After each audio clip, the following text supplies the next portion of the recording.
मैले तनहुँका अधिकांश माध्यमिक विद्यालयहरूमा एकपटक विद्यालय सुधार कसरी गर्न सकिन्छ र प्रविधि मैत्री कसरी बनाउन सकिन्छ कक्षा कोठाहरूलाई भनेर छलफल संवाद एवं अन्तर्क्रियामा समावेश हुने अवसर पाएँ।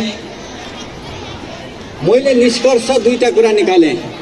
के हाम्रो शिक्षा प्रणाली ठिक छ त? विद्यालयको स्तरको शिक्षा प्रणाली राज्यले वार्षिक करिब 2 खर्ब लगानी शिक्षा क्षेत्रमा गरिरहेको अवस्था छ।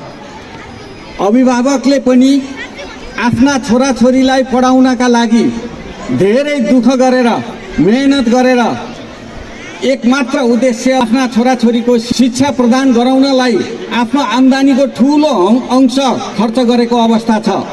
विद्यालयले पनि र शिक्षकले पनि ती विद्यार्थीहरूको उन्नति प्रगति र राम्रो नतिजा ल्याउनका लागि एकदम अथक मेहनत गरेको अवस्था छ। सबै क्षेत्रले गरेको लगानी के राष्ट्रले सदुपयोग गर्न पाएको छ त? यो प्रश्न अहम छ। मैले यसलाई दुईटा ढङ्गले हेर्ने गरेको छु। एउटा, प्रत्येक विद्यार्थीले 1 कक्षा 2 कक्षा 10 कक्षा 11 कक्षा 12 कक्षा पास गर्दै जाने त्यो त सर्टिफिकेटमा देखियो, तर के घर समाज र देशमा त्यसको नतिजा त्यही अनुसार प्रतिबिम्बित भएको छ त? अब प्रश्न खडा भएको छ। समाजमा कस्तो अवस्था छ? त्यो विद्यार्थीले विद्यालयको गेटबाट बाहिर गइसकेपछि घरमा गइसकेपछि त्यो आर्जन गरेको ज्ञानलाई व्यवहारमा उतार्न सकेको छ कि छैन? आफ्नो देश बनाउने शिक्षा प्रणाली हामीले कहिले विकास गर्ने? विद्यालय शिक्षा प्रणालीमा काहीँ न काहीँ त्रुटि छ। विद्यालयभित्रको नतिजा राम्रो छ, तर देशले हात पारेको नतिजा के छ भने देश एसिया प्रशान्तको सबैभन्दा गरिब मुलुक बनेको छ। हामीले उत्पादन गरेको जनशक्ति देशको लागि त्यही नतिजा निकाल्नलाई हो त? होइन। त्यसकारणले विद्यालय शिक्षामा आमूल सुधारको आवश्यकता छ।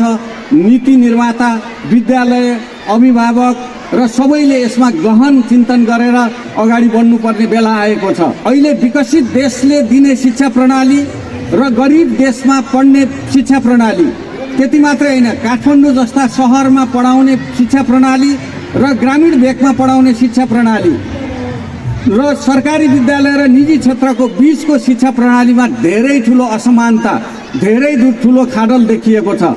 त्यसलाई कसरी समान स्तरको शिक्षा उपलब्ध गराउन सकिन्छ, समान गुणस्तरको शिक्षा कसरी दिन सकिन्छ भन्ने विषयमा मैले आफैले एउटा भिजन टु एक्सन प्रोग्राम अन्तर्गत तनहुँका 15वटा विद्यालयमा स्मार्ट बोर्ड राखेर काठमाडौँको ख्यातिप्राप्त विद्यालयबाट त्यहाँको कक्षा कोठालाई जोड्ने र डिजिटल शैक्षिक सामग्री सहितको पढ्ने र पढाउने तरिकामा आधुनिकता प्रदान गर्ने एउटा प्रविधि ल्याएर जोड्ने काम चाहिँ सुरुवात गरौँ भनेर मैले गरेँ। त्यसको प्रतिफल 15वटा विद्यालयको एसईको नतिजामा राम्रो देखिन्छ र त्यसबाट अध्ययन गरेको, त्यसबाट प्राप्त गरेको ज्ञानले विद्यालयको कम्पाउन्डबाट बाहिर गएपछि पनि एउटा सभ्य र एउटा सिपयुक्त जनशक्ति उत्पादन गर्नलाई मद्दत पुर्याउँछ र अन्तर्राष्ट्रिय स्तरमा पनि त्यो प्रतिस्पर्धा गर्न सक्ने जनशक्तिको उत्पादन हुन्छ भन्ने मान्यताका साथ यो अगाडि बढाउने क्रममा मैले नेपाल सरकारलाई पनि प्रत्येक कक्षा कोठामा स्मार्ट बोर्ड राखेर शिक्षा प्रणालीको सुधारमा त्यो असमानतालाई समान शिक्षाको पहुँच पुर्याउने हिसाबले अगाडि बढाउनुपर्छ भन्ने माग राखेँ। मलाई विश्वास छ सरकारले त्यो कार्यान्वयन गर्नेछ र हाम्रो स्थानीय निकायले पनि अरू खर्च कटौती गरेर भए पनि स्मार्ट बोर्ड राखेर डिजिटल सामग्री, शैक्षिक सामग्री राखिदियो भने त्यसको गुणस्तर फरक पर्छ भन्ने विश्वास मैले लिएको छु र यहाँ पनि त्यो अनुभूत विद्यार्थी शिक्षकले पनि गर्नुभएको भन्ने मैले बुझेको छु।